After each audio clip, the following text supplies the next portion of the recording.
Star online astro TV உன்னை சுற்றி நடக்கும் சம்பவங்களை உற்றுப்பார். நீ யார் என்று உனக்கு தெரியும்.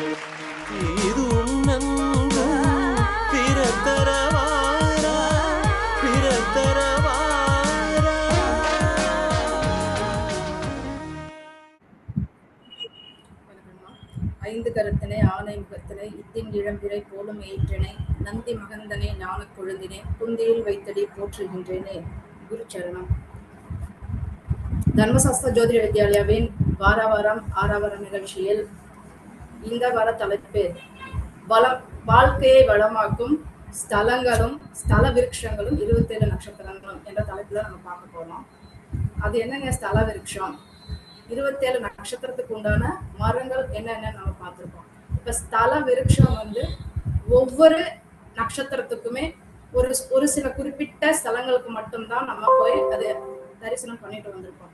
இப்போ 27 நட்சத்திரத்துக்கும் ஒரு மரம் மட்டும் இல்லாம ஒரு நட்சத்திரத்துக்கு பல்வேறு ஸ்தலங்கள் உள்ளது, பல்வேறு ஸ்தல விருட்சங்கள் அந்த ஸ்தலத்தில் இருக்குது என்ற தலைப்புலதான் நான் இப்ப பேச வரேன். பாத்தீங்கன்னா ஸ்தல விருட்சம் அப்படின்னா என்ன அப்படின்னு பாத்தீங்கன்னா, கோயில்ல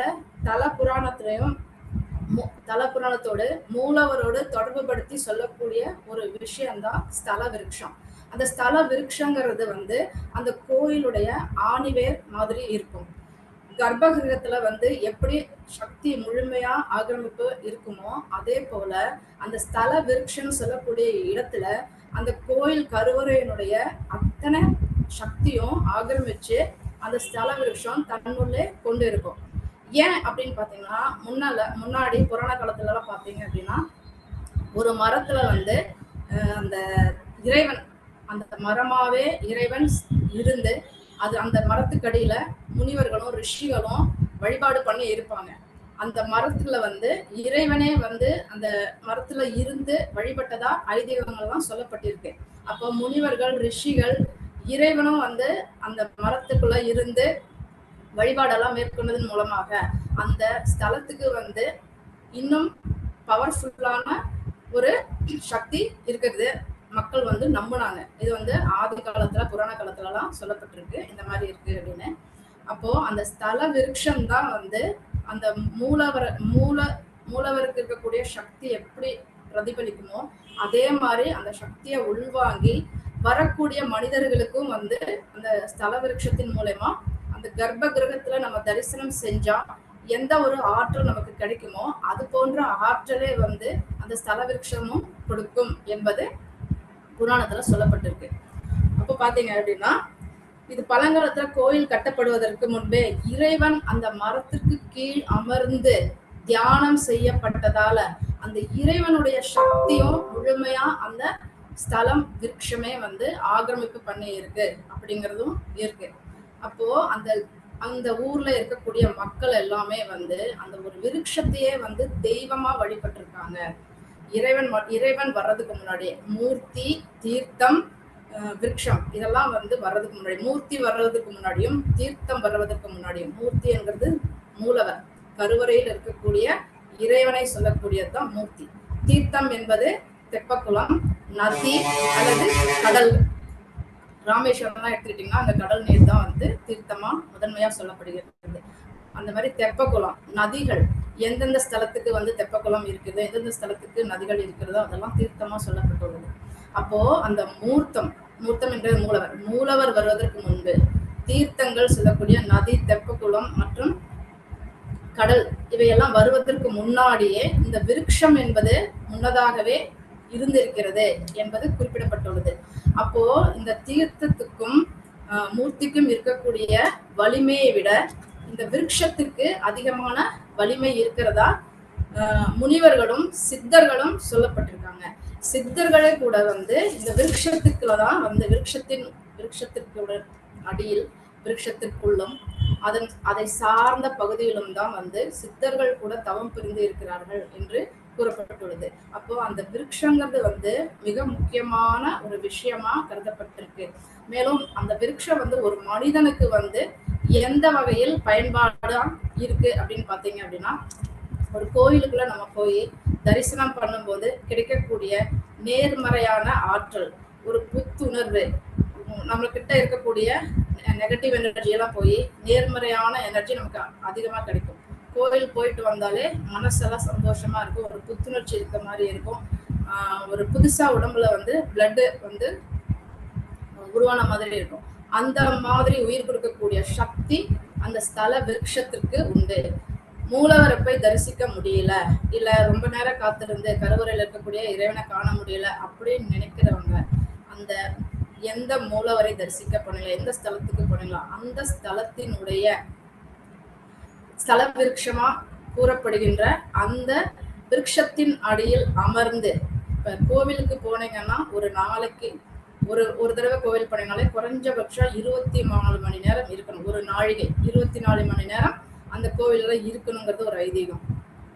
அது மாதிரி அந்த ஸ்தல விருட்சத்துக்கு அடியில அந்த ஸ்தல விருட்சம் எங்க இருக்கு, அதனுடைய வேர் எந்த பகுதி வழியாக எந்த திசை நோக்கி செல்கிறதுன்னு பார்த்து அந்த வேர் செல்லக்கூடிய பகுதியில் அதை சார்ந்து அங்கே அமர்ந்து இருந்தீர்களா 20 நிமிடம், குறைந்தபட்சம் ஒரு 20 நிமிஷம் அங்க அமர்ந்து இருந்து மௌனமாக இறைநாமத்தை ஜெபித்துக் கொண்டு 20 நிமிடம் அமர்ந்தால் அந்த கருவறையில் இருந்து இறைவனை தரிசித்த பலன் இந்த ஸ்தல விருட்சத்தில் இருந்ததற்கு கிடைக்கும் என்று புராணங்கள் சொல்லப்பட்டிருக்கு. புராணங்கள் கூறுகிறார்கள், சித்தர்களும் இதை வலியுறுத்தி சொல்லி இருக்கிறார்கள்.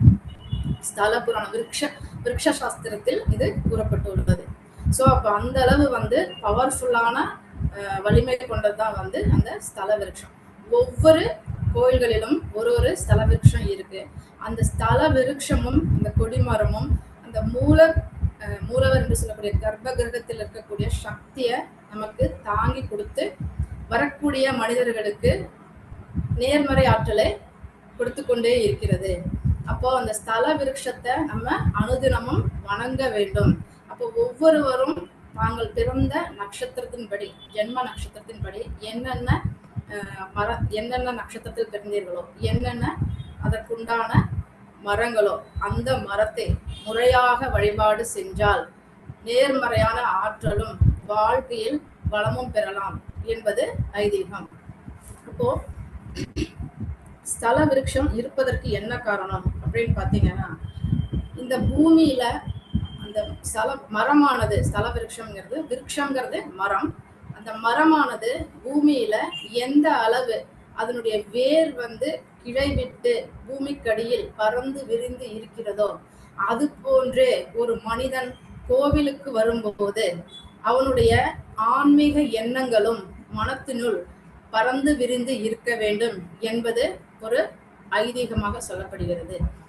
அப்போ அந்த அந்த மரம் வந்து எப்படி வந்து அதனுடைய கிளைகள் எல்லாமே பறந்து விரிந்து இருக்கிறதோ, அது போன்று ஒரு மனிதனுடைய வாழ்க்கையில் அவனுடைய பரம்பரை, வம்சாவளி பரம்பரை என்பது மரங்களை போன்று, கிளைகளை போன்று, அந்த மரத்தில் உள்ள கிளைகளை போன்று பறந்து விரிந்து இருக்க வேண்டும்.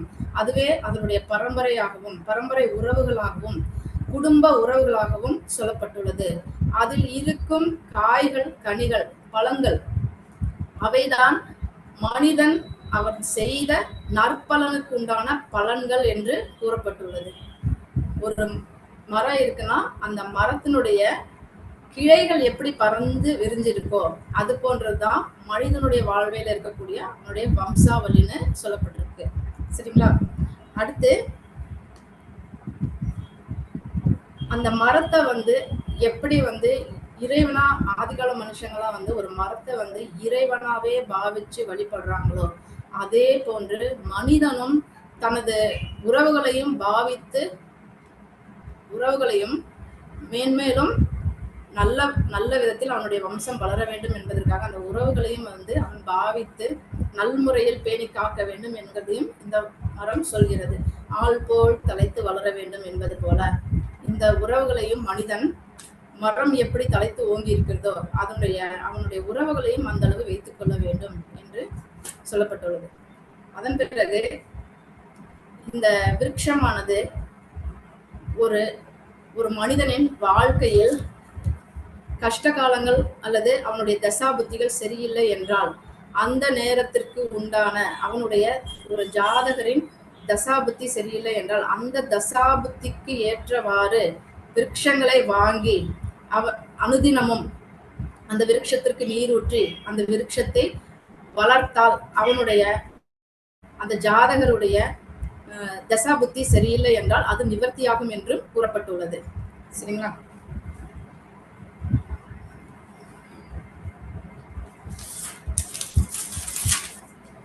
அடுத்து இந்த விருட்சத்தை வழிபடுறது மூலம் என்ன பலன் அப்படின்னு பாத்தீங்கன்னா, மூலவரை கருவறைக்கு போய் தரிசிக்கும் போது எந்த உணர்வு ஏற்படுமோ அதே போன்று இந்த விருட்சத்தை வழிபடும் போதும் உள்ளுணர்வு ஏற்படும். அந்த மூலவரை கருவறையிலிருந்து தரிசனம் பெற்றால் என்ன பலன் கிடைக்குமோ அதே பலன் தான் இந்த விருட்ச வழிபாடு எடுக்கும் போதும் முழுமையாக கிடைக்கும் என்று சாஸ்திரங்கள் சொல்லப்பட்டுள்ளது. இப்போ பகுதி 1ல அஸ்வினி முதல் ஆயில்யம் நட்சத்திரம் வரை அதற்குண்டான மரங்கள் என்னென்ன மற்றும் அதற்கு உண்டான ஸ்தல விருட்சங்கள் என்னென்னன்றதை பார்ப்போம்.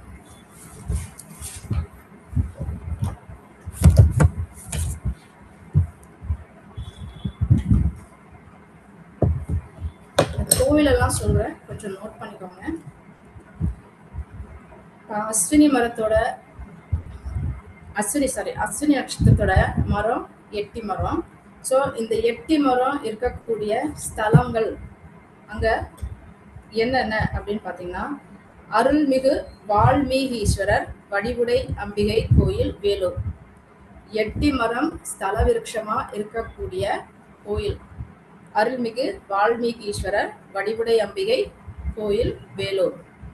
அடுத்து அருள்மிகு கருக்காத்தம்மன் கோயில் மாமல்லபுரம். அருள்மிகு கருக்காத்தம்மன் கோயில் மாமல்லபுரம், புதுச்சேரி.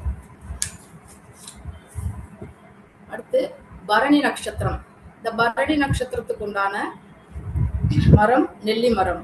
இந்த நெல்லி மரம் ஸ்தல விருட்சமா கொண்ட கோவில்கள் திரு ஆவினன்குடி குழந்தை வேலாயுதர் மலை கோயில், பழனி மலை.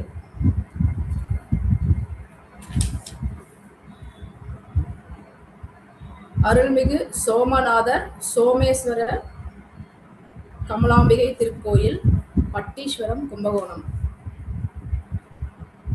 அருள்மிகு சுவாமிநாதர் சுப்பையா வள்ளி தெய்வானை திருக்கோயில், சுவாமிமலை, தஞ்சாவூர். வேதநாராயண பெருமாள் வேதவல்லி தாயார் திருக்கோயில், பெண்ணாடம், கடலூர். அருள்மிகு ஜெயவீர அபயஹஸ்த ஆஞ்சநேயர் திருக்கோயில், கிருஷ்ணாபுரம், திருநெல்வேலி. ஸோ இந்த கோயிலெல்லாம் பார்த்தீங்க அப்படின்னா பரணி நட்சத்திரத்தை ஸ்தல விருட்சமா கொண்ட திருக்கோயில்கள். இந்த கோயில்கள் எல்லாமே பரணி நட்சத்திரத்துக்கு உண்டான நெல்லி மரம் ஸ்தல விருட்சமா இருக்குன்னு சொல்லப்பட்டிருக்கு. அதுக்கடுத்து பார்த்தீங்கன்னா அருள்மிகு நெல்லிவனநாதர் நெல்லிவனேஸ்வரர் கோயில், திருநெல்லிக்கா, திருவாரூர் மாவட்டம். இதுக்கடுத்து பார்த்தீங்கன்னா கிருத்திகை நட்சத்திரம். கிருத்திகை நட்சத்திரத்துக்கு மரம் அத்தி. இந்த அத்தி மரத்தை ஸ்தல விருட்சமா கொண்ட கோயில்கள் அப்படின்னு பார்த்தீங்கன்னா அருள்மிகு நட்டாற்றீஸ்வரர் நல்லநாயகி திருக்கோயில், காங்கேயம்பாளையம், ஈரோடு. அருள்மிகு அபய ஆஞ்சநேயர் திருக்கோயில், ராமேஸ்வரம், ராமநாதபுரம்.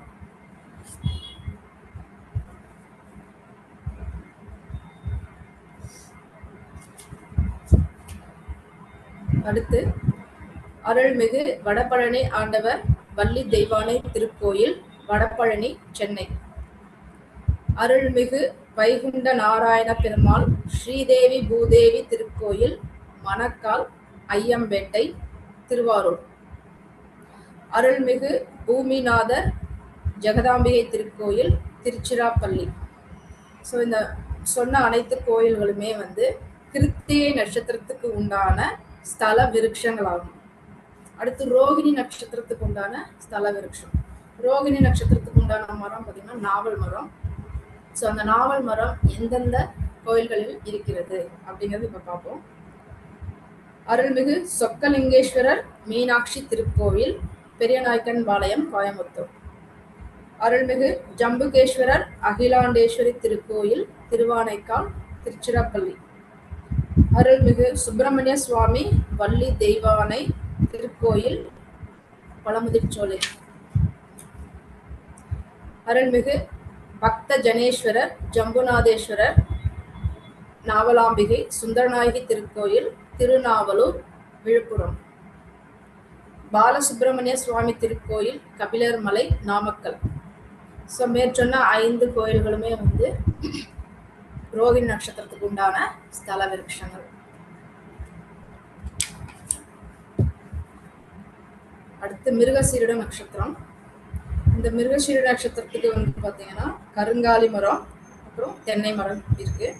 ஸோ இந்த 2 விருட்சங்களும் வந்து எந்த ஸ்தலத்துல இருக்கு அப்படிங்கிறத பார்ப்போம். அருள்மிகு கந்தசாமி வள்ளி தெய்வானை திருக்கோயில் செய்யூர் காஞ்சிபுரம்.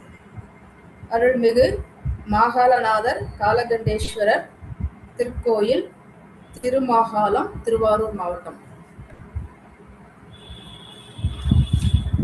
இதுல தென்னை மரம் ஸ்தல விருட்சமா இருக்கக்கூடிய கோவில் வள்ளிமலை நாதர் ரஜகிரீஸ்வரர் பெரியநாயகி திருக்கோயில் திருத்தங்கூர் திருவாரூர் மாவட்டம். அருள்மிகு தயாநிதீஸ்வரர் ஜடா மகுட நாயகி திருக்கோயில் தஞ்சாவூர். இப்ப அடுத்து பார்க்க போறது பாத்தீங்கன்னா திருவாதிரை நட்சத்திரம். திருவாதிரை நட்சத்திரத்துக்கு உண்டான ஸ்தல விருட்சங்கள். இந்த திருவாதிரை நட்சத்திரத்துக்கு செங்காலி மரம், வாழை மரம், அதுல பாத்தீங்கன்னா கல்வாழை, செவ்வாழை, கதலி, இந்த மரங்கள்லாம் திருவாதிரை நட்சத்திரத்துக்கு உண்டான மரங்களா கொடுக்கப்பட்டிருக்கு. இந்த மரங்களுக்கு உண்டான ஸ்தலங்களும் கொடுக்கப்பட்டிருக்கு. ஸோ அதை இப்ப பார்ப்போம். வாழை மரத்துக்கு உண்டான ஸ்தல விருட்ச கோயில் அருள்மிகு மதன கோபால சுவாமி பாமா ருக்மிணி திருக்கோயில் மதுரை.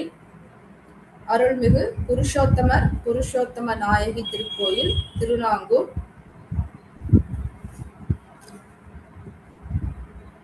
செவ்வாழை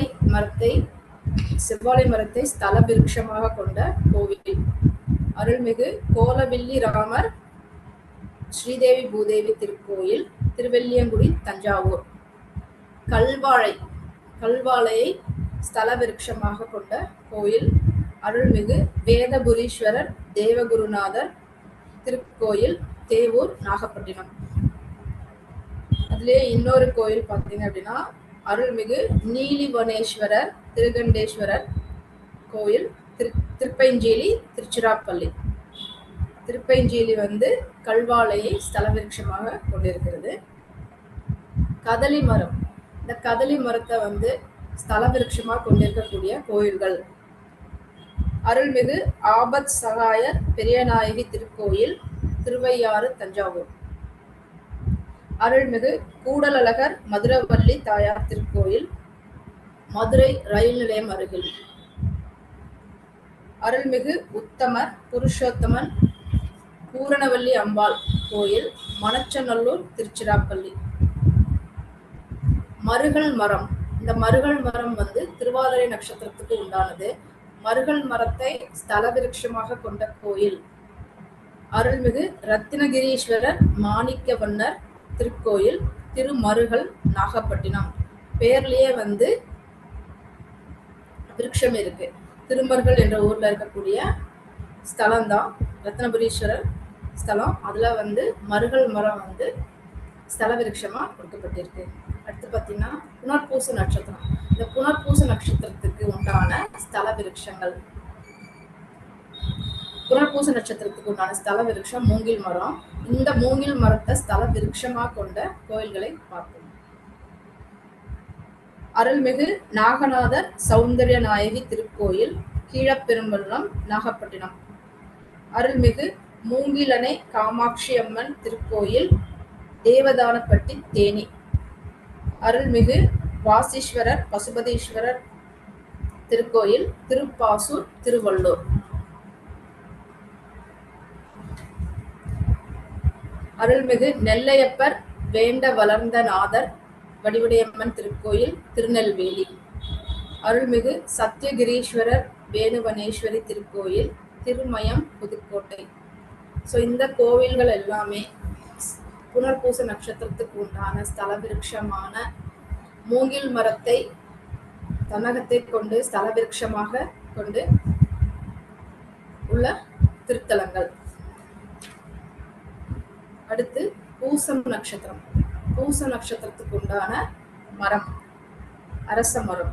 இந்த பூச மரம் ஸ்தல விருட்சமா இருக்கக்கூடிய கோயில்கள் பார்த்தீங்கன்னா நிறைய கோயில்கள் இருக்கிறது. அதுல ஒரு குறிப்பிட்ட முக்கியமான சில கோயில்கள் மட்டும் பார்ப்போம்.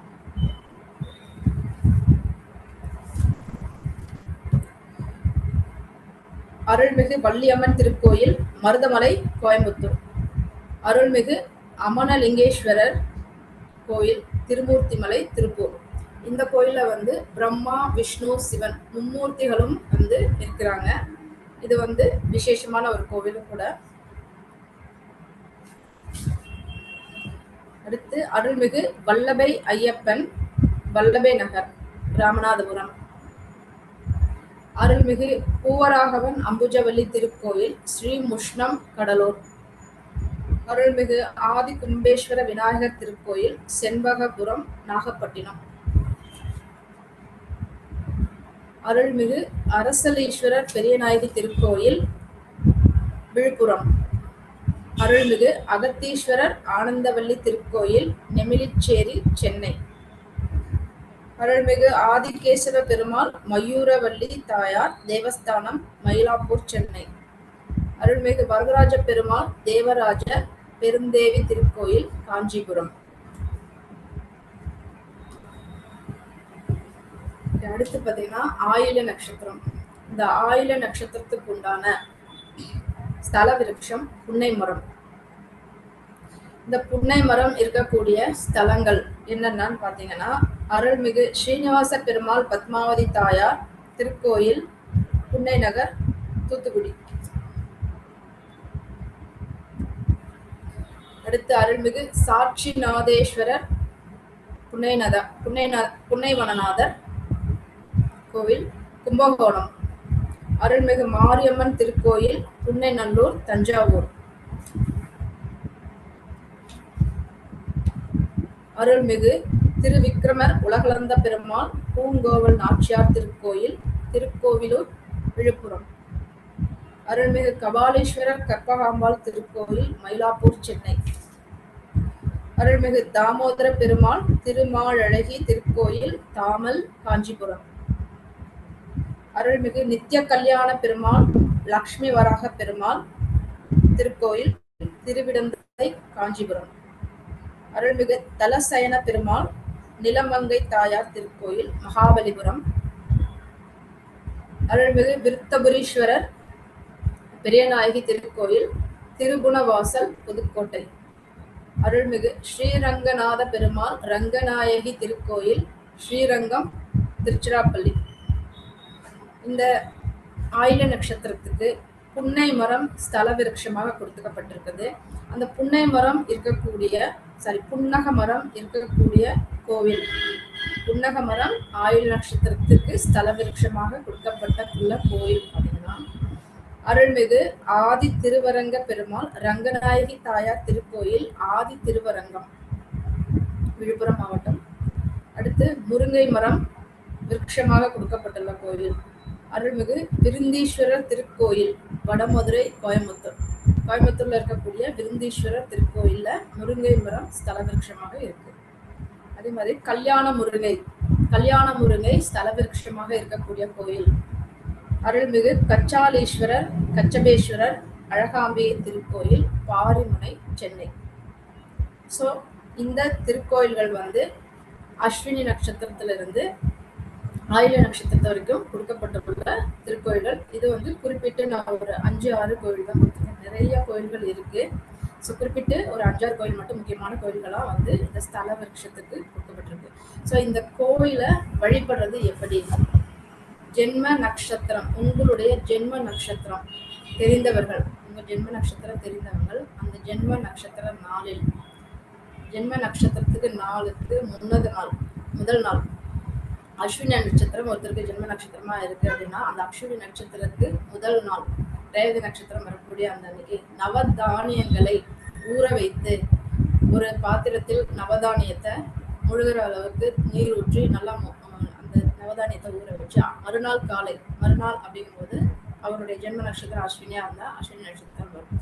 அந்த அன்னைக்கு எட்டி மரம் சொல்லக்கூடிய அந்த மரக்கன்றை வாங்கி கொண்டு வீட்டில் வைத்து இந்த நவதானியத்தை ஊற வைத்த நவதானியத்தின் நீரை எடுத்து அந்த செடிக்கு ஊற்றி வர, அந்த செடிக்கு அதிகாலையிலேயே அந்த நவதானிய நீரை எடுத்து அந்த மரத்திற்கு ஊற்ற வேண்டும்.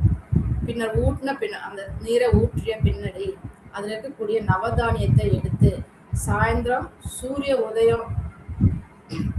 உதயம் காலையில ஆகி சாயந்தரம் சூரிய அஸ்தமனம் ஆகிறதுக்கு முன்னாடி பசுக்கு அந்த நவதானியத்தை உணவாக கொடுக்க வேண்டும்.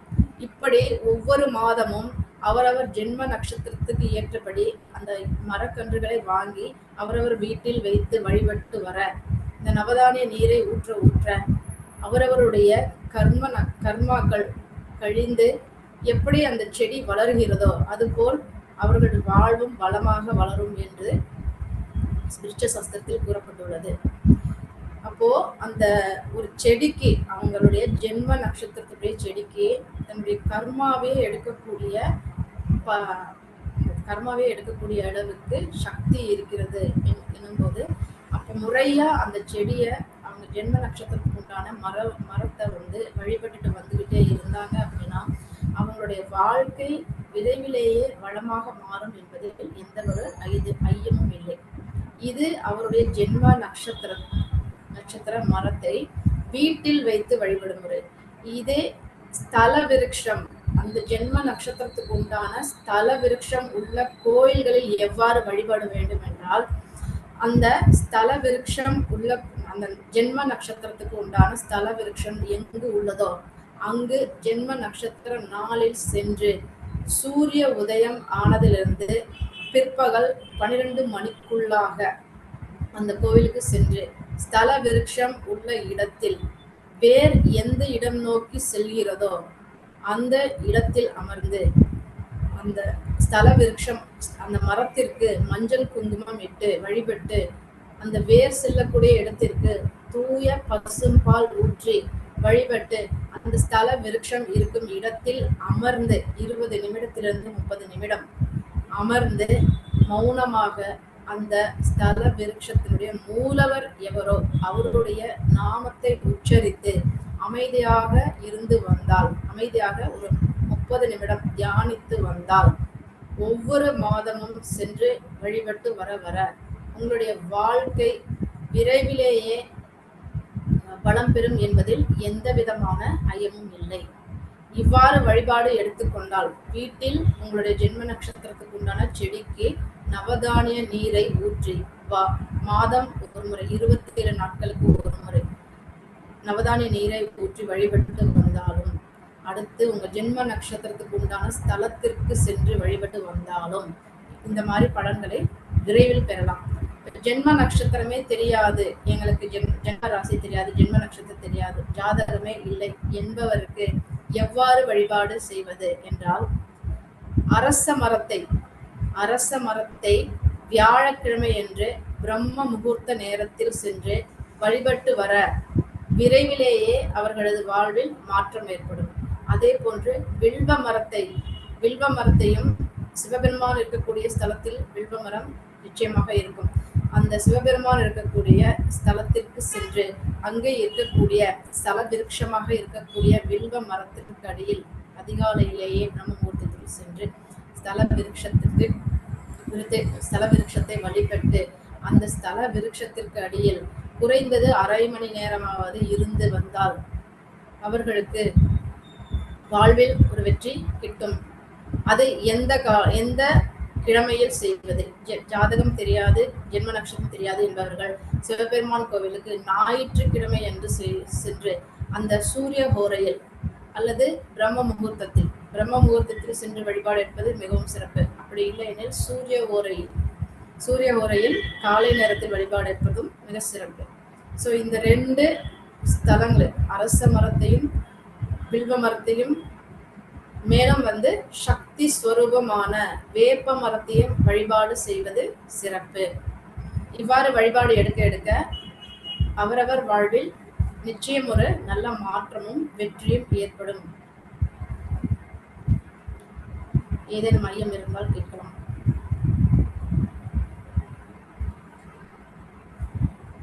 சந்தேகம் இருந்தால் கேட்கலாம்.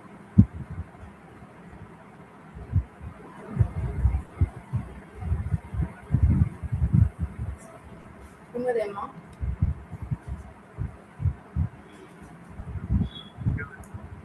மேடம் முடிஞ்சிச்சா?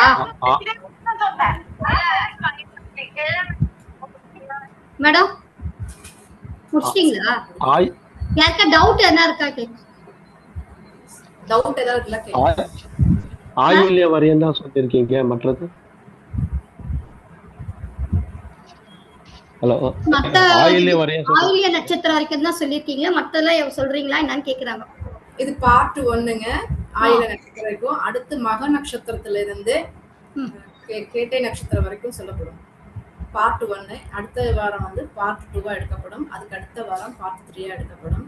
3 வாரமா தொடர்ந்து எடுக்கு. 3 வாரம் தொடர்ந்து எடுக்கப்படும். அதுல இன்னும் வந்து நிறைய விஷயங்கள் கொடுக்கப்படும்.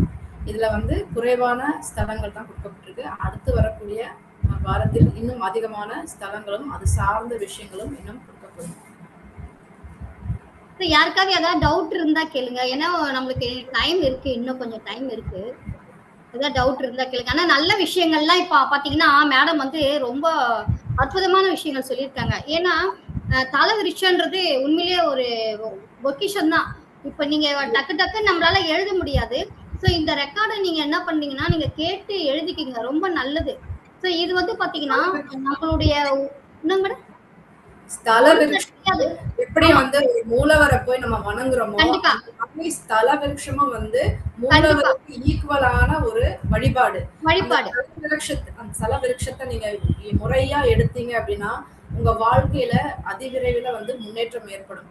அந்த கோவிலினுடைய அனைத்து சக்தியுமே வந்து ஈர்த்து வைக்கக்கூடிய, கிரகிச்சு வச்சுக்கக்கூடிய தன்மை வந்து அந்த ஸ்தல விருட்சத்துக்கு இருக்கு. அதனாலதான் வந்து நம்ம முன்னோர்கள் எல்லாம் ஒரு கோவில்லையும் பாத்தீங்கன்னா ஒரு விஷயமா நம்மளுடைய ரிஷிகள், முனிவர்கள், சித்தர்கள் எல்லாமே வச்சிருக்காங்க. சோ கண்டிப்பா நம்மளுடைய லைஃப்ல நம்மளுடைய நட்சத்திரத்துக்கு எந்த கோவிலோ அதுக்கு கண்டிப்பா போகணும். என்னன்னா நிறைய பேர் நம்ம சொல்லுவாங்க, ஆனா இந்த மாதிரி இவ்வளவு டீட்டெயிலா கோவில சொல்ல மாட்டாங்க. சோ மேடம் பாத்தீங்கன்னா ஒவ்வொரு இதுக்குமே கோவில் சொல்லியிருக்காங்கன்னா இது வந்து நீங்க என்னவோ ஏதோன்னு சொல்லி அப்படியே நீங்க பாஸ் பண்ணி போறதை விட இது உங்களுக்கு ஆரம்பத்துல இப்ப பேசிக்ல படிக்கிறவங்களுக்கு எல்லாம் இது என்னன்னே தெரியாது. ஆனா இது உண்மையிலேயே மிகப்பெரிய ஒரு விஷயம் தான் இது. சோ நீங்க வந்து அதனால ஒரு 5 கோயில் மட்டும்தான் ஒரு நட்சத்திரத்துக்கு நான் கொடுத்திருக்கேன். நிறைய கோவில்கள் இருக்கு. இந்த ஸ்தல விருட்சத்தை இப்போ ஒரு பரணி நட்சத்திரத்துக்கு உண்டான ஸ்தல விருட்சம் நெல்லிமரம்னா அதுக்கு உண்டான நிறைய ஸ்தலங்கள் இருக்கு. ஸோ ஒரு நட்சத்திரத்துக்கே நான் வந்து அதிகமான செலவிரேஷன் கொடுத்தா உங்களுக்கு குழப்பமாயிடும் தான் சொல்லி குறைவா தான் கொடுத்துருக்கேன். ஸோ அடுத்தடுத்து வரக்கூடிய வகுப்புல அடுத்தடுத்து வரக்கூடிய வாரங்களிலும் வந்து இது சார்ந்த விஷயங்கள் இன்னும் நிறைய கொடுப்பேன். அப்போ வந்து நீங்க உள்வாங்கிக்கோங்க. உங்களுக்கு சந்தேகம் இருந்துச்சுன்னா கேட்கலாம்.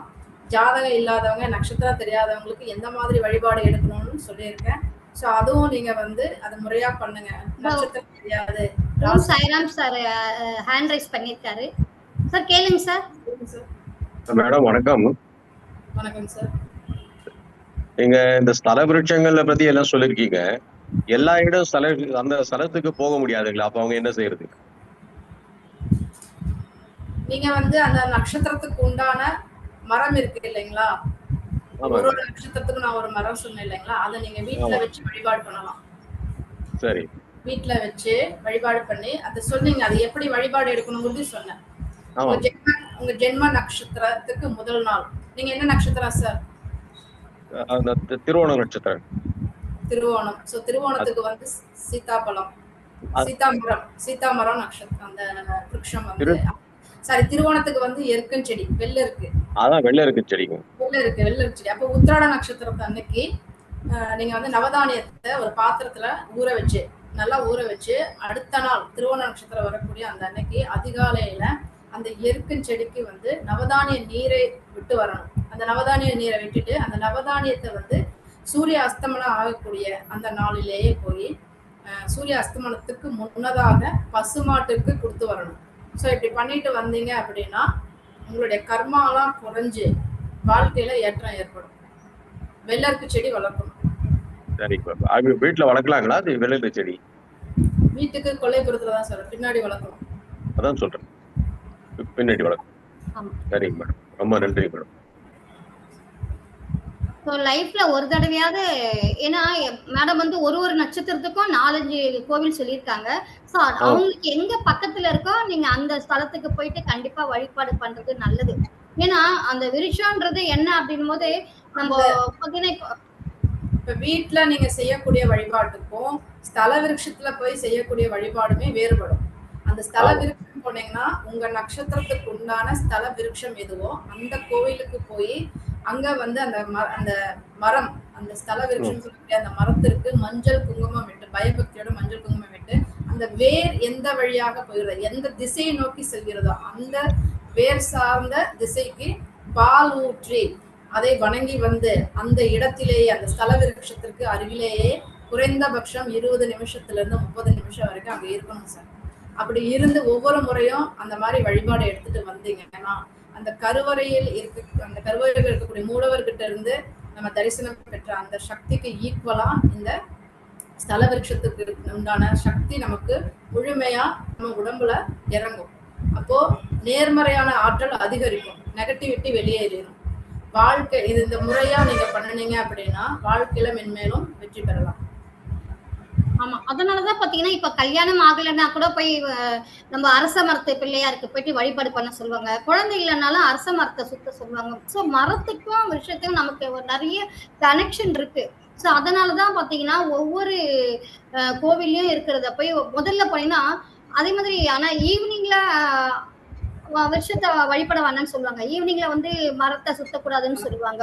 ஸோ அதுக்கு ஏன்னா அதை மார்னிங்ல சுத்துறது தான் ரொம்ப நல்லது. குழந்தை இல்லாதவங்களா பாத்தீங்கன்னா அரச மரத்தை சுத்தும் போது கார்பன் டை ஆக்சைடு, அரச மரத்தை எல்லாம் நீங்க அதிகாலையில போய் இந்த 4 to 6 அதிகாலையில வந்து அரச மரத்தை போது அதோட கார்பன் டை ஆக்சைடு கர்ப்பப்பைக்கு நல்லது.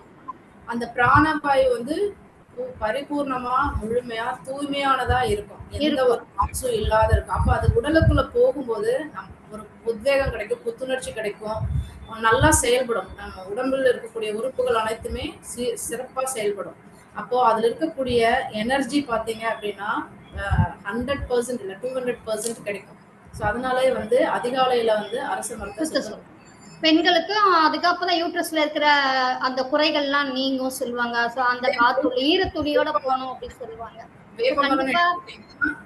அரச மரத்துல சுத்தின அடிவயிறு பெருக்குன்ற பழமொழி எல்லாம் இருக்குது. சோ கண்டிப்பா வந்து அந்த மரத்துக்கு குழந்தை பாக்கியம் கொடுக்கறதுக்கான, ஏன்னா குரு உச்சமாவதும் அந்த பூச நட்சத்திரத்தோட விஷயம் வந்து நம்ம அரச மரம். சோ இது மாதிரி நிறைய இருக்கு. அதே மாதிரி ஆழமா ஒவ்வொரு மரத்துக்குமே வந்து மரம்ன்றது முக்கியமானது. சோ பாத்தீங்கன்னா நம்மளுடைய பணத்துக்கு என்ன வச்சிருக்காங்கன்னா பாருன்னா ரிசர்வ் வங்கியில பனை மரத்தை தான் வச்சிருப்பாங்க. ஸோ அதே மாதிரி பனை மரம் பார்த்தீங்கன்னா அது பேரே பாருங்க பனை மரம். ஸோ அது வந்து நம்ம வீட்டில் ஒரு பிக்சரா வச்சுக்கிட்டா கூட நல்லதுன்னு சொல்லுவாங்க. ஸோ அதனாலதான் நம்மளுடைய கவர்மெண்டே பாருங்க, கவர்மெண்ட் வச்சிருக்கிற ஒண்ணுமே பாத்தீங்கன்னா நம்மளுடைய ஜோதிடத்துக்கும் கவர்மெண்ட் வச்சுக்கிற ஒரு சிம்பிளுக்குமே தொடர்பு இருக்கும். ஸோ அந்த மாதிரி இருக்க பாத்தீங்கன்னா மேடம் இன்னைக்கு கொடுத்தது வந்து மிகப்பெரிய அருமையான கருத்துக்கள்.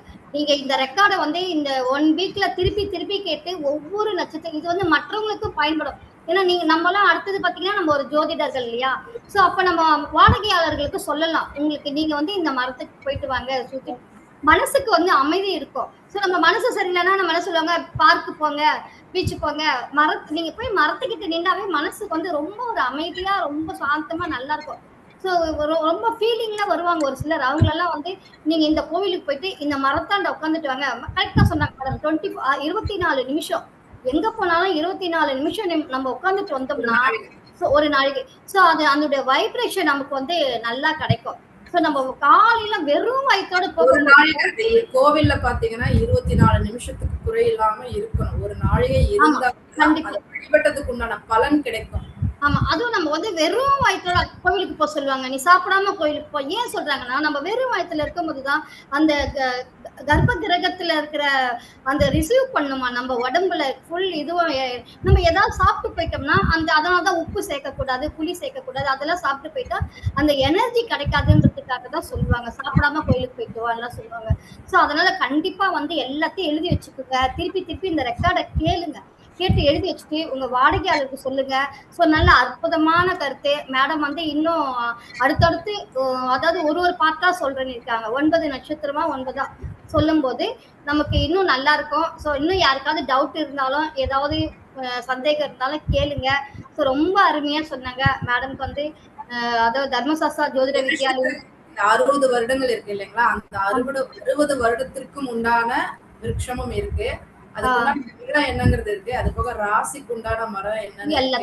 சோ இது எல்லாமே வந்து அடுத்தடுத்து வரக்கூடிய வகுப்புல வந்து நான் உங்களுக்கு தெளிவா எடுத்து சொல்லுவேன். அருமையான ஒரு வகுப்பு. இது முக்கியமானது, கண்டிப்பா முக்கியமானது. 27 நட்சத்திரத்துக்கு தான் வந்து என்னென்ன மரங்கள் படிச்சிருக்கோம். ஒரு மரங்கள் தான் தெரியும். 27 நட்சத்திரத்துக்கு மரங்கள் என்ன ஒண்ணு தெரியும். இதுல வந்து நிறைய மரங்கள் இருக்கு, நிறைய விருட்சங்கள் இருக்கு. அந்த விருட்சத்திற்கு உண்டான ஸ்தலம், கோவில், அது வந்து ரொம்ப ரேர், எங்கேயுமே கிடைக்காது. ஸோ அந்த ஒரு விருட்சத்துக்குமே உண்டான கோவில் எங்கெங்க இருக்கு, அந்த கோவில்ல என்ன விருட்சம் ஸ்தல விருட்சமா இருக்கு அப்படிங்கறதும் இருக்கு. ஸோ இதெல்லாம் வந்து ரேர் சப்ஜெக்ட். கண்டிப்பா ரேர். இது தெரிஞ்சுக்க வேண்டிய முக்கியமான சப்ஜெக்ட். இது வந்து இது பிரபஞ்சம் கொடுத்திருக்கு. ஸோ அதை நான் வந்து முதல் முறையா இதை வந்து உங்களுக்கு நான் சொல்றேன். இன்னும் என்னுடைய மாணவர்கள் கூட இது இன்னும் சொல்லல. முதல் முறையா எனக்கு தர்மசாஸ்திரா ஜோதிட வித்யாலயத்துல தான் வந்து நான் இந்த விஷயத்த சொல்றேன். சொல்லுவாங்களே தவிர இந்த கோவில் இங்கெல்லாம் இருக்குன்றதே சொல்ல மாட்டாங்க. ஆனா நீங்க கோவிலோட சொல்றாங்கன்னா உண்மையிலேயே இது ஒரு பெரிய விஷயம் தான். ஸோ எல்லாருமே நோட் போட்டு எழுதி வச்சுக்கோங்க. கண்டிப்பா நம்ம வாடகையாளருக்கு சொல்லுங்க, நீங்களும் போங்க. ஸோ ஒரு குடும்பத்துக்கு 4 விஷயம் இருக்கும்னா 4 கோவிலுக்கு போனா மாதிரி இருக்கும். அதோட வைப்ரேஷன் நமக்கு கிடைக்கும். ரொம்ப நல்ல ஒரு இது. ஸோ ரொம்ப தூரம் போக முடியலன்னா மேடம் சொன்ன மாதிரி கண்டிப்பா அந்த விஷயம் வீட்டுல வாங்கி நம்ம செடிக்கு தண்ணி விட்டு வளர்த்து ஏதாவது ஒரு பக்கத்துல இருக்கிற கோவில்ல வந்து வைக்க சொல்றாங்க. சோ இப்படி இன்னும் இருக்கு. அது என்னென்ன மாதிரி எல்லாம் பண்ணணும், உங்க நட்சத்திரத்துக்கு அந்த அந்த இந்த மரம் வந்து உங்க ஜென்ம நட்சத்திரத்துக்கோ இல்ல வந்து 3வது விபத்து தரையா வருது, பிரத்யேக தரையா வருது, வேதை நட்சத்திரமா வரக்கூடிய நட்சத்திரத்துக்கு இந்த மரங்கள் எல்லாம் என்னென்ன பண்ணணும், இந்த மாதிரி இத வந்து செயல்படுத்தினா என்னென்ன பலன் கிடைக்கும் அப்படிங்கிற விஷயங்களும் அடுத்தடுத்து வரக்கூடிய வகுப்புல வந்து சொல்லப்படும். அதனாலதான் சொல்லுவாங்க கோவில் இல்லாத ஊரில் குடியிருக்க வேண்டாம் அப்படின்னு. அடுத்தடுத்து வரக்கூடிய வாக்குகளை வந்து நீங்க கண்டிப்பா இதுல கலந்துக்கோங்க. உங்களுக்கு வந்து இது உபயோகமான வகுப்பா இருக்கும். மற்றவர்களுக்கும் இது சொல்வதற்கு உங்களுக்கு உபயோகமா இருக்கும். நீங்க உங்க நண்பர்களுக்கு ஃப்ரெண்ட்ஸுக்கு எல்லாம் கூட இந்த லிங்க் நீங்க அனுப்பிவிடுங்க. ஏன்னா இன்னைக்கு வந்து ரொம்ப 9 நட்சத்திரத்துக்கு சொல்லும் போது அவங்களும் சீக்கிரமா எழுதிக்கலாம். ரொம்ப கொடுக்கும் போதுதான் அப்படியே ஒரு இது பண்ண மாதிரி கஷ்டமா இருக்கும். ஸோ 9 கொடுக்கும் போது நம்ம எழுதுறதுக்கும் ஈஸியா இருக்கும், நம்ம மைண்ட்ல ரிஜிஸ்டர் பண்றதுக்கும் ஈஸியா இருக்கும். ஸோ ஃப்ரெண்ட்ஸுக்குலாம் இதை அனுப்பி எல்லாருமே இதை எழுதி வச்சுக்கோங்க. ஸோ உண்மையிலேயே வந்து விருட்சம் மரம்ன்றது ரொம்ப, அதனாலதான் சொல்லுவாங்க கோவில் இல்லாத ஊரில் குடியிருக்க வேண்டாம்லாம் சொல்லுவாங்க. ஸோ உண்மையிலேயே வந்து நம்ம கோவில்ன்றது இன்னும் சொல்ல போனா குழந்தை பிறக்கிறது இல்லையா, குழந்தை பிறந்ததுல இருந்து இறப்பு வரைக்குமே வந்து இந்த விருட்சங்கள் சொல்லக்கூடிய தாவரங்கள் சொல்லக்கூடிய இந்த விருட்சங்கள் வந்து மனிதனுடைய மிக பெரும் பங்கு வகிக்கிறது, மிகப்பெரிய தொடர்புடையது. ஸோ ஒவ்வொரு விசேஷத்துக்கும் பாத்தீங்கன்னா அந்த மரங்கள் சார்ந்த விஷயம் இல்லாம எதுவுமே செய்யப்படாது. எடுத்துக்கிட்டீங்கன்னா திருமணத்துல வாழை மரம் கட்டுறோம், ஒரு மரம் இருக்கு. அதே திருமணத்துலதான் வந்து பால்கால் நட சொல்லி சொல்லி பண்ணுவாங்க. அதே மாதிரி வீட்டு பூஜை புதுசா கட்டடம் கட்டும் போது அந்த வீட்டுக்கு வந்து பூஜை பண்ணும்போது பாலக்கால் நடுவாங்க. ஸோ அந்த மாதிரி ஒவ்வொரு பெண்கள் எல்லாம் வந்து பெண்கள் வந்து மாதமா இருந்தாங்க, கருத்தரித்து இருந்தாங்க அப்படின்னா அவங்களுக்கு வளகாப்பு பண்ற சமயத்துல வந்து அந்த வேப்ப மரத்தினுடைய பாதுகாப்புக்காக பயன்படுத்துவாங்க. இப்படி ஒவ்வொரு விஷயங்களுமே மனிதனுக்கு வந்து இந்த மரமும் மனிதனும் வந்து ஒன்றியமைந்த ஒரு வாழ்வியல்ல வந்து அவங்க பின்னி பிணைஞ்சுதான் இருக்காங்க. மரம் இல்லாமல் மனிதன் இல்லை. மரங்கள் கொடுக்கக்கூடிய காய்கறிகளை தான் வந்து மனிதனும் சாப்பிடுவாங்க. இதுல வந்து ஒரு சூட்சமும் இருக்கு. எப்படின்னு பாத்தீங்க அப்படின்னா முதல்லலாம் சொல்லுவாங்க மழை பெஞ்சா ஓடாத, மழை பெய்யற இடத்துல வந்து போகாத அப்படின்னு சொல்லுவாங்க. ஸோ முதல் மழை வரும்போது அது தூசியோட வரும். ஸோ அதுக்கடுத்து கொஞ்ச நேரம் கழிச்சு அந்த மழை கண்டினியூவா பெஞ்சிட்டு இருக்கும்போது அந்த மலை துளியில தான் வந்து ஒருவருடைய வம்சத்தை விருத்திப்படுத்தக்கூடிய உயிரணு வந்து எங்க வரும்னா மரத்துலதான் விழும். ஸோ அந்த மரம் எந்த மரத்துல போகணும், எந்த விருட்சம் வந்து அந்த மனிதனுக்கு நட்சத்திர விருட்சமா வரணும்னு ஏற்கனவே தீர்மானிக்கப்பட்டதா இருக்கும். இப்போ அந்த மலை துளி வந்து அந்த குறிப்பிட்ட தாவரத்தின் மேல விழும்போது அந்த தாவரத்தின் மூலமா கிடைக்கக்கூடிய காய்கறியை மனிதன் உட்கொள்ளும் பொழுது அந்த உயிரணுவானது அந்த உயிரணுக்கள் கலந்து பின்னர் குழந்தையாக பிறக்கும் போது அந்த நட்சத்திரத்தில் அந்த மரம் அந்த நட்சத்திரத்துக்கு உண்டான மரமாக வரும். இப்படி அந்த மனிதனுடைய வாழ்க்கையில விருட்சம் என்கிறது வந்து மிகப்பெரிய பங்கு வகிக்கிறது. ஸோ இந்த மாதிரி இன்னும் சுவாரஸ்யமான விஷயங்கள் அடுத்தடுத்த வகுப்புல வந்து இருக்கும். தவறாம கலந்து கொள்ளுங்க. ரொம்ப சந்தோஷம் மேடம், உங்க பொன்னான நேரத்தை எங்களுக்காக ஒதுக்கி இந்த தர்மசாஸ்திரா ஜோதிட நிறுவனத்தின் மூலமாக எங்க குருநாதரும் டாக்டர் மணிகண்டராஜ் ஐயா அவர்களின் சார்பாகவும் மற்றும் சேவைக்குழு நிறுவன சார்பாகவும் முத்துப்பாண்டி ஐயா சார்பாகவும் மற்றும் இங்க இருக்கும் ஆன்லைன் அஸ்ட்ரோ டிவி மூலமா எவ்வளவு பேர் இப்ப பேஸ்புக்ல லைவ்ல எல்லாம் பார்த்துட்டு தான் இருக்காங்க. ஸோ அனைவருக்குமே ரொம்ப ஒரு நல்ல ஒரு கருத்தெல்லாம் சொல்லியிருக்கீங்க. ரொம்ப அருமையான இது எல்லாமே சேமிக்க வேண்டியது. ஸோ உங்க அனைவரின் சார்பாகவும் உங்களுக்கு மிகப்பெரிய நன்றியை தெரிவித்துக் கொள்கிறேன். மீண்டும் உங்களை ஒவ்வொரு வாரமும் இதோட தொடர்ச்சியை உங்க மூலியமா நாங்க தெரிஞ்சுக்க நாங்க ஆவலா இருக்கிறோம் மேடம். நன்றி, வணக்கம்.